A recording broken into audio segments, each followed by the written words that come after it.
you are not stealing, your family is not, you reduce it by 50%. And often a time, Prince, I wonder what people steal money for. Prince, I wonder what people steal money for. Prince, I wonder what people steal money for. Guys, Peter Obi has stirred another controversy online. He said he wonders what people steal money for. Peter Obi said, I don't know what they are stealing all this money, all these looted funds, guys. Like in Nigeria today, upon all the money they've borrowed, they cannot show us one key project they've executed, guys. We don't know where the money is going to. Now, Peter Obi was said in this video, said, I don't know what people steal money for. Now, talking about Peter Obi and comparing him with Tinubu. Now, this guy reacted to one of Peter Obi's videos where he was talking about how he set up and ran so many businesses. This guy here said, I have said it before and I will say it again. If you remove stolen money, Obi is richer than Tinubu by far, all from the works of his hand, guys. This person is saying, just remove politics, you know? Remove politics. Many of these politicians you see today, they are nobody. Even check people like Wike, them that are boasting. They are riding Rolls Royce in Nigeria, in an economy where people can barely eat. They are buying all kinds of sophisticated cars.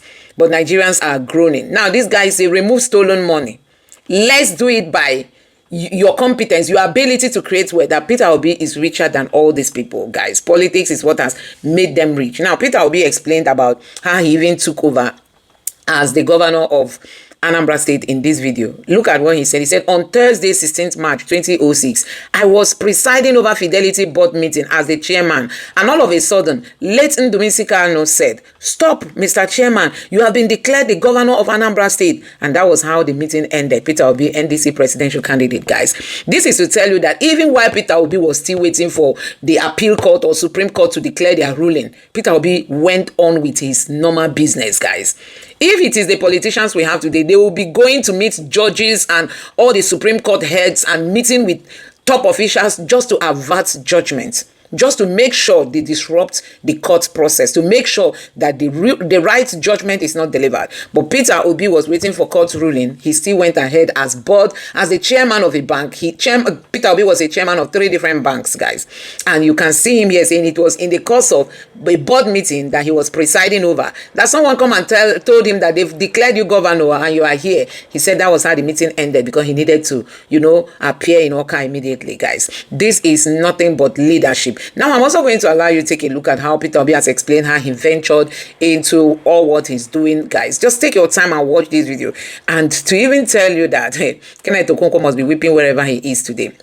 A video of his is trending where he was talking about how Peter Obi stands out, guys. Now, take your time, watch these videos. Also, this Peter Obi supporter is talking about how he left Nigeria near death, that he almost died when he was leaving Nigeria, only for him to return from America to Nigeria. And now he can run because of how sophisticated the health system in the US is. And Nigeria, upon all the money we have borrowed, we cannot boast of one thing. Nigerians are suffering. I mean, the cost of living is spiking. The cost of gas, just gas to cook, or not even the ingredients you are going to use for the cooking. The gas alone, people can no longer afford it. Now you ask yourself, which way Nigeria? Guys, now you've seen the election that happened in Ekiti State, how the APC was sharing 20K per head, 15K per head, 10K per head. Guys, this is the money they are still asking for World Bank, IMF, and the bank in the UAE to borrow them money. But when they give them this money, they only use it for election purposes, guys. Take your time and see how Peter Obi stands out among these cabal politicians we have today in Nigeria. And tell me why you will not vote for Peter Obi. Why will you not convince your family? Even now that there's registration going on, why have you not registered your PVC to make sure you lend your voice in changing Nigeria? Take your time, watch these videos, and let me know your thoughts in the comment section below. Please don't forget to subscribe and turn on the bell notification for more. Thank you. Ruben, when I came here, I brought a few things that ordinary personal to me. I lived in England when they introduced American Express card, platinum card. I was living in England when they introduced it. And they said 5,000 people will get it. Those 5,000 people, their card showed charter member. This is my own. Showed their charter member. Member since 1987. Can somebody use it on your behalf? No, so, I lived in England, Ruben. You don't need to look at it. Ruben, I lived in England when American Express introduced black card. And they said 1,000 person will be issued with this card. I have it here, so charter member. To tell you my experience in this card, They told me to go and collect this car somewhere in Sloan Street around Harrods. I got there. When I came out from the station, the man who was in the office where I was going to collect it asked me, "Who are you?" And I introduced myself. I said, "How did you come?" I said, "I came from Nice Bridge underground." He said, "We're underground?" I said, "Yes." "Who are you?" I called my name. He said, "We don't have any name or card like that here." So I left to go back to the station, because what I use in England, everybody knows, is underground. I was going back to the station when my bank manager called me and said, "Peter, go back there. I think they found the card." What shocked me is, how can this man come from underground to collect this card that everybody have come to collect Rolls Royce on this one? Ruben had a viable business. If anything, politics, I'm not regretting, because everywhere I found myself is grace of God. That's why when I went into the same politics, when people say this person is doing this, I say, "Listen, I came here by grace of God. I won't abuse it. Otherwise, if there's anything to regret in my life, it's going into politics, because it made me poorer." But however, I'm glad that God allowed me to also make a success of it. Mr. B, so maybe you have to be the more business specific. I'm doing. What kind of business? I'm telling How did you make the money? I'm telling you now, the business I'm doing, that I was a brand and market management company that I run. I had a Heinz franchise. You can go and look.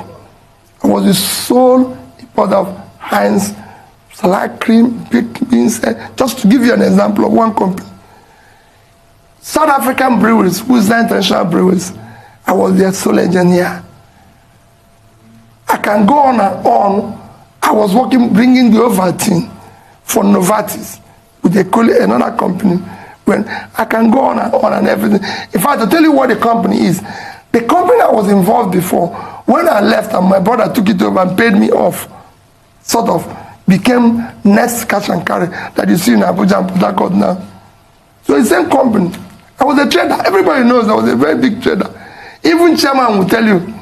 Chairman knew I used to import wine and used to send him champagne. He will tell you that when he was in Surrey, when all of us were still at the struggling stage.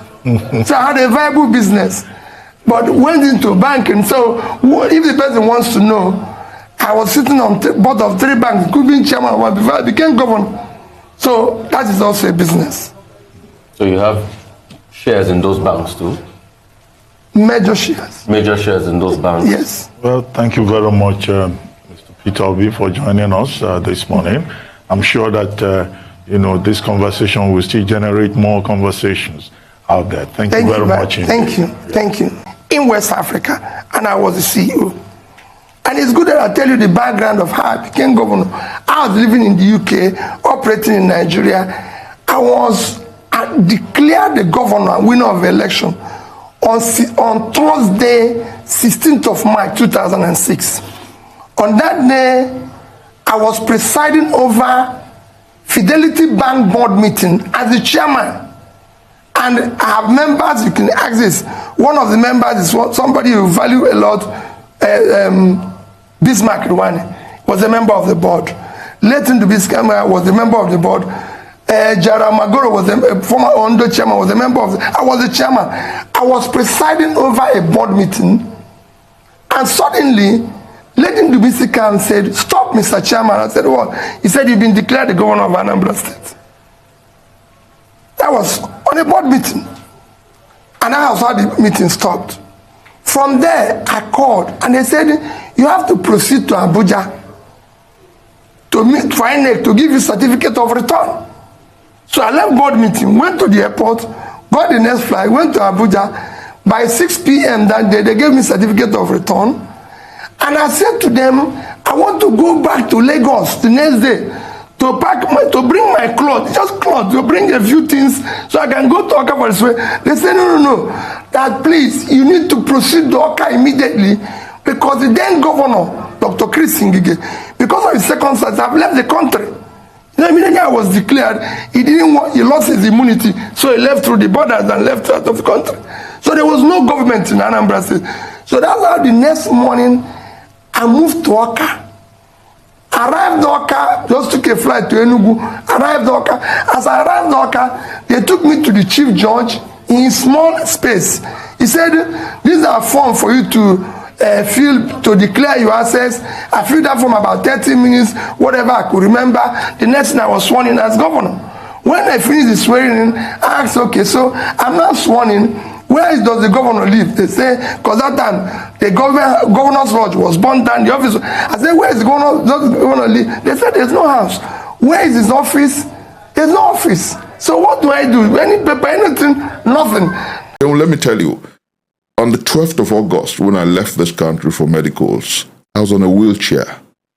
I was going through a lot of problems before I left. And I could barely walk. Wrong diagnosis, poor diagnosis, all kinds of trouble. So when I came back from America 4 months, 2 weeks after, and I could run. Sophisticated medical system. I didn't come here with a walking stick.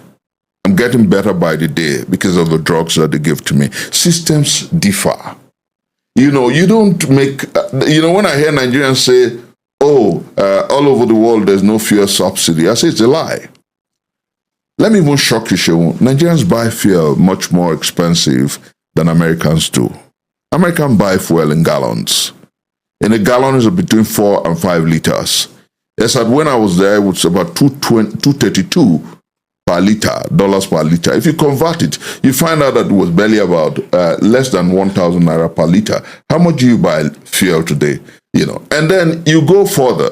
The American government subsidizes petroleum to the tune of about $20 billion yearly. So when you hear people who are minders of the presidency say to us that there was no alternative to removing fuel subsidy, I say it's a lie. You don't liberalize something that affects most of our people. And somebody asked me if you were president. I said I won't remove. And let me say this. But almost all the candidates said they would. That was where they failed. That's part of the reasons I've told you. So you rather have the subsidy go on with the cabals and those who are thieving and stealing? You see, interestingly, I like the choice of words. Would you rather have the subsidy go on with the cabal? As a president, the buck stops on my table. And then what will I do? Check the cabal, fight corruption in that sector, and ensure that the subsidy regime is fair and square. That's actually what you do. It is not to impoverish the Nigerian people because you're scared of the cabal. So I'm going to ask you, at what point did you decide to buy shares? Because from research, you hold the highest share for a bank. How did you start this? What was the pivotal, interesting thing that pushed you to decide that you would do this? And you've done it for over the years and have increased your stake in that bank. How did you do this, sir? It's something that I don't like telling that story. I'm a trader. I've never been involved in the corporate world. But I don't know how to answer this. I went to a bank. But let me tell you, I went to a bank. I'm a customer of this bank, but I'm a small customer. Very small customer. And I go to this bank regularly. I'm somebody, even to today, I don't do electronic banking. Surprisingly. Because I like going to the bank. So I'm seeing who I'm talking to. So that nobody tells me stories. Somebody did and you're not seeing your money again. So I make it. I went to bank one of these days. The manager was busy doing something else. You people now in the bank where you go, of course they tend to you. When it was just few banks, they won't talk to you. So this manager was busy talking to the big people and everything. And suddenly said to us, he wants to go to break. And I said, manager, we've been here since about 9 o'clock. And now you're saying you're going to break. You won't believe it. The manager said I was rude. That I can close my account and go somewhere else. Right. And I left the bank. I decided I'm going to buy the share of this bank. Every year, whatever I get, I'm going to put it in this bank. Buy the shares of this bank. So I started buying the shares small. Every day I buy small of it. Every day, it was my first time. Started buying small of it. And eventually, I started borrowing money from this bank. So I realized two things. The blood of my business is finance. And these people hold the blood. And I give them money and they make profit. And they share it to themselves. And look at how this man treated me. Once I started doing that, everything started. And I started picking. I never worked in the bank. People think I worked in the bank. Never. Wow. Not one day. In this my shop, the banks come. One day an MD of a bank came to me and said, Peter, we want you to come to our board. I said, me? He said, yes. Because whenever we come here, what we discuss with you, you can make an impact on our board. I said, okay. I'm not buying little of this year. I'm not being invited to come to the board. And I entered a board where everybody is above 60 years and I was 30-something years. And I come to meetings and I listen to their meetings. I got involved where they lend money. I see how they lend money to people. I see how to do this to people. And I found out that they're lending money to the wrong people. And I'll argue with them. I say, listen, this man, listen to him. If you give him this money, he won't pay. This man have a genuine business. And that has remained with me today. Anybody who will pay the back debt, I will tell you. Anybody who won't pay, I will tell you. Just looking at the person. By the time he finishes his business presentation, I will tell you this person will pay. And this person won't pay. And I got the bank. One day, the chairman left and they were looking for a new chairman. I was campaigning for somebody. They said, you will be the chairman. You are the #1 contributor here. I'm involved in that bank by default. Hey, cool.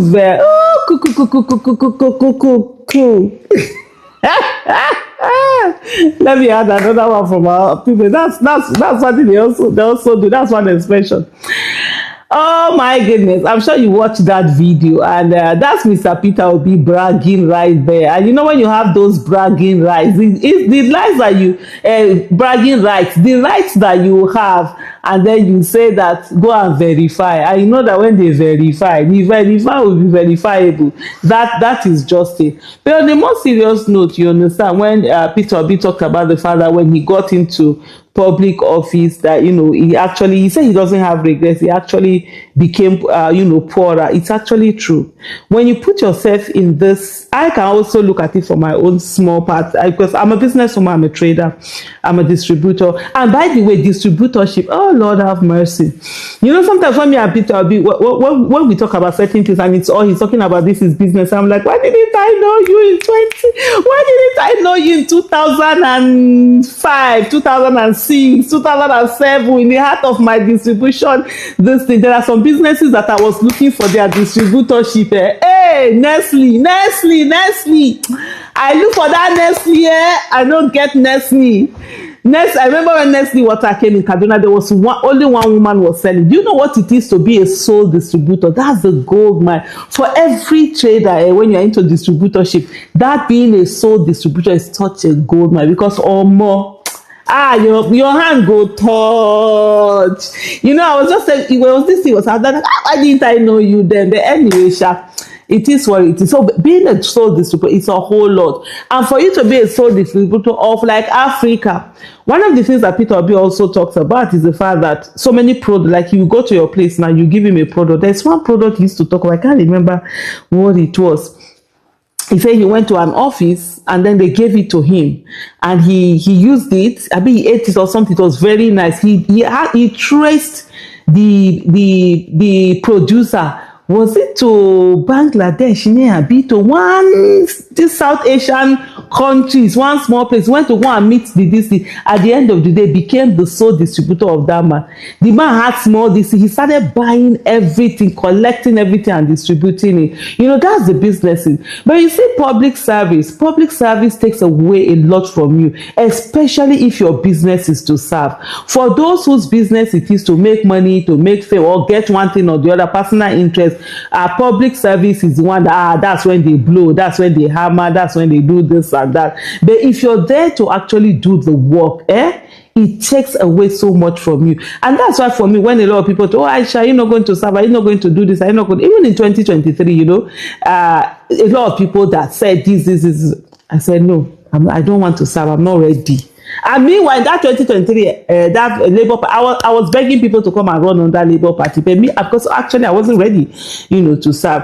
I remember the first time I decided I was going to serve was 2021. I was like, looking forward to 2031. That's when I know I will have the time, because man, I love my freedom too much.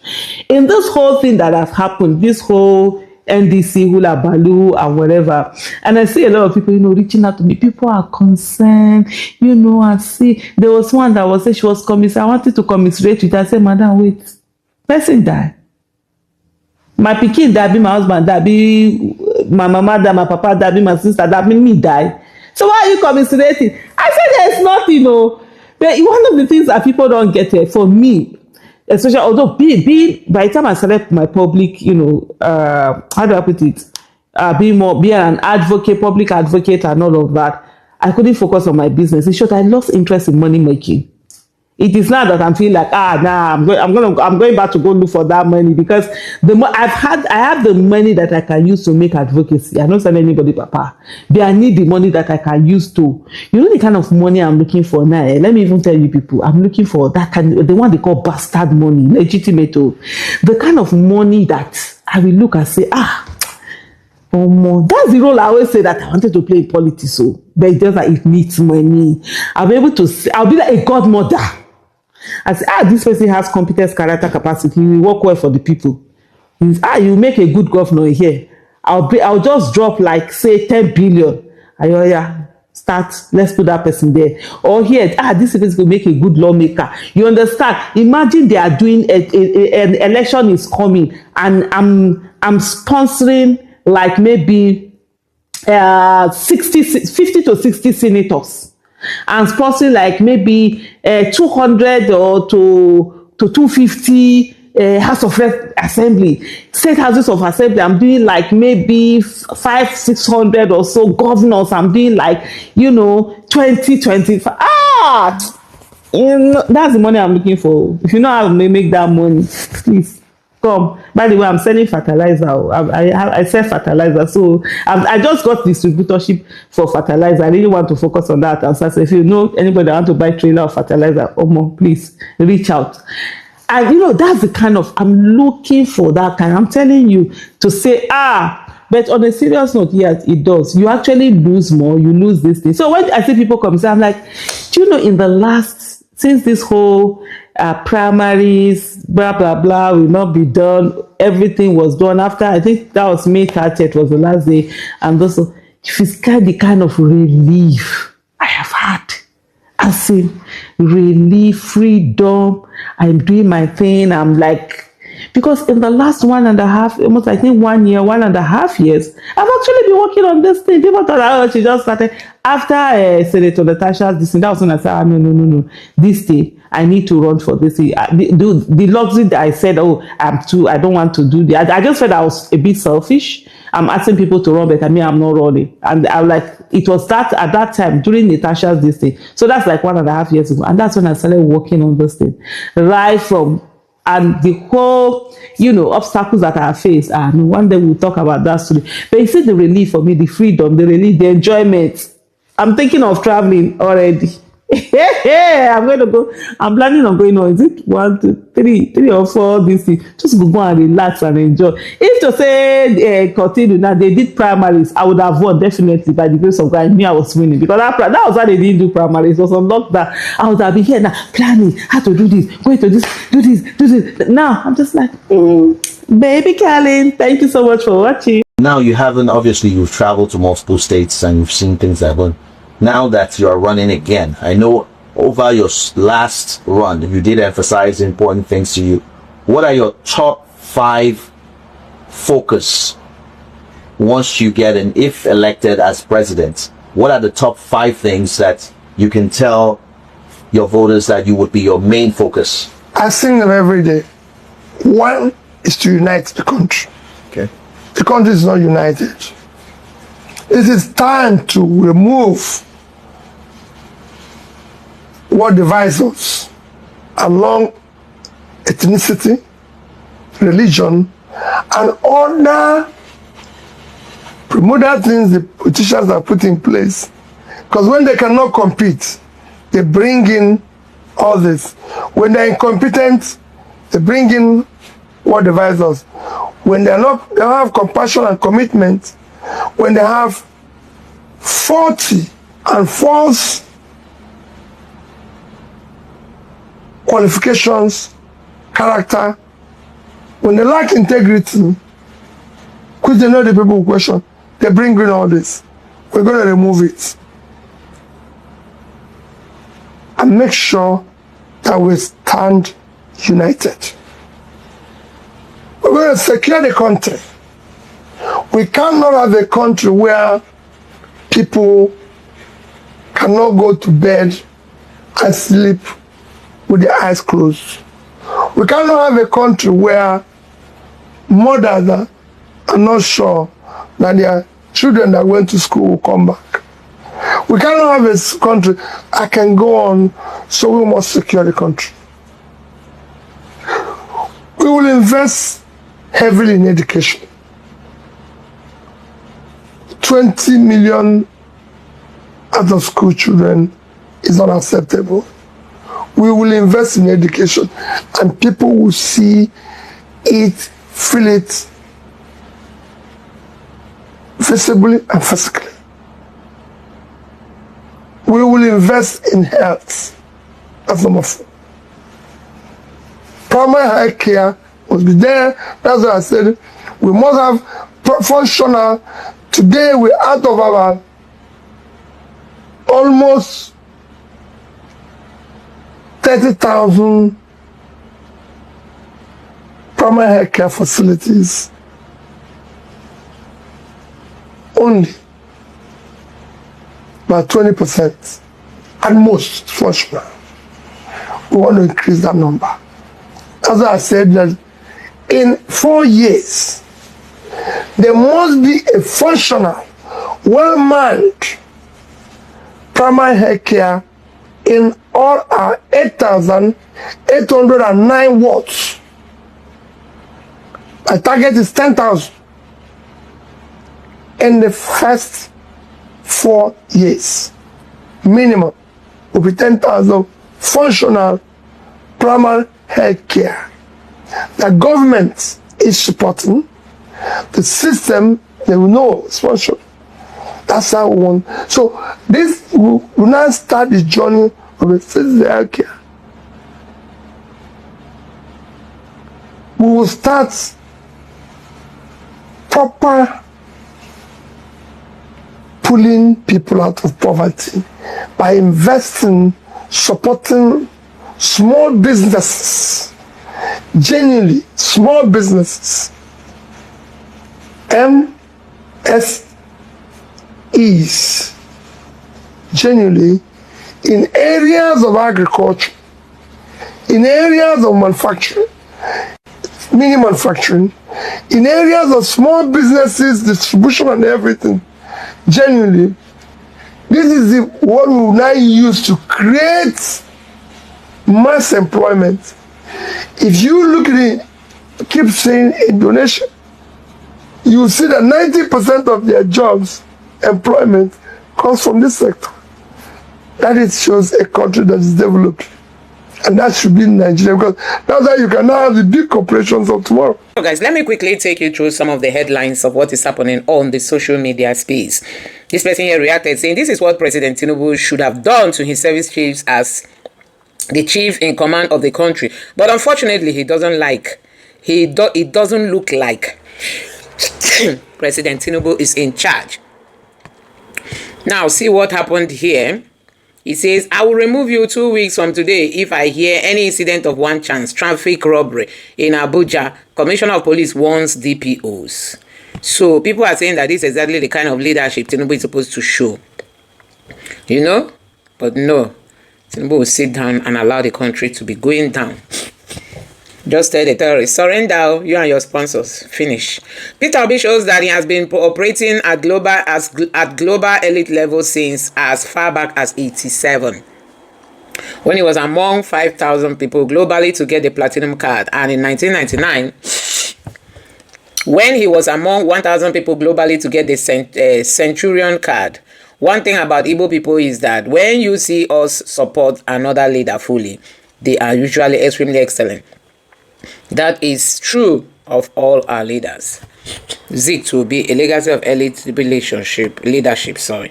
So Peter Obi talked about how he was among those who first of all got some special cards that many people cannot get. Guys, this man went far. Ekiti election, vote buying was happening in front of law enforcement people. It's a violation of the law. It's criminal, Professor Amadi. They don't care. Where do I even start from? I've lost millions. Just look at what the flood has done to my business, Governor Soludo. This has been happening for years at Ogidi Market. Yet we continue to pay taxes. Please do something about this. Hey, yeah, this man's business has been soaked by flood. Hey, he has really lost a lot of money. Flood came in and just messed up everywhere. Pay taxes or what? No benefit in Nigeria. A group of men have gone viral after showing off bundles of dollars they allegedly discovered while working at a site. I hope this one are better money. I hope it's good money. Is it counterfeit? I keep pitying for poor people, but poor people don't even pity for themselves. Very dark man react to girl celebrating after selling her vote. Atiku presidential bid hit stumbling block as ADC stalwarts threaten legal action and withdrawal of support if ex-VP fails to replace Amici as running mate. A bigger problem is about to happen. Peter Obi said he had the equivalent of 1 million in the bank by the time he left university in 1984.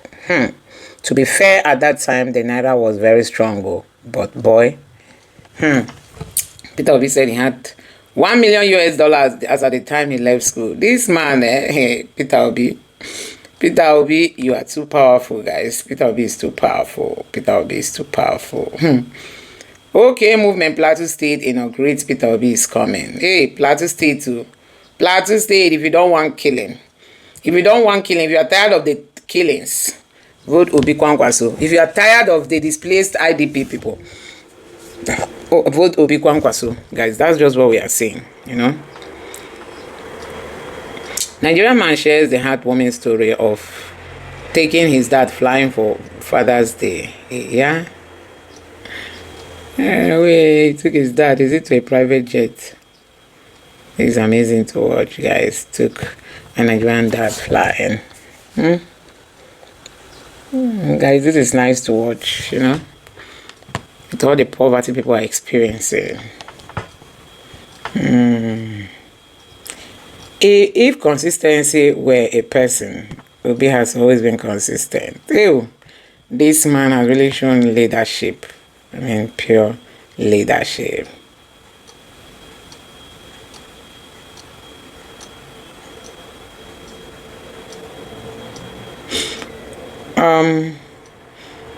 Now this person reacted. The central question must be, what are the actual borrowing all this money for? Zero security, zero. Okay, amenities zero, security zero, new development zero, power supply zero, Human Development Index 0. Both of them have simply borrowed to enrich themselves. Peter Obi is asking, what are they using borrowing money for? You know, this person is not even a Nigerian. And he appears to be a Muslim. But they all know that Tinubu has failed. Now, this guy has left. Jeremiah Doku states he will pull out of World Cup to return to his wife and stay by her side to welcome the birth of their child. Guys, this guy said he's leaving the World Cup to go and be by his wife. Yeah, it's amazing. Many people, when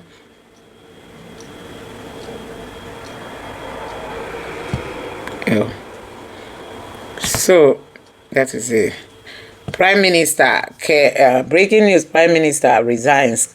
Keir Starmer resigns. You know, breaking news, Keir Starmer has resigned. The UK Prime Minister resigns over failure, but Tinubu remains tight, seated tight.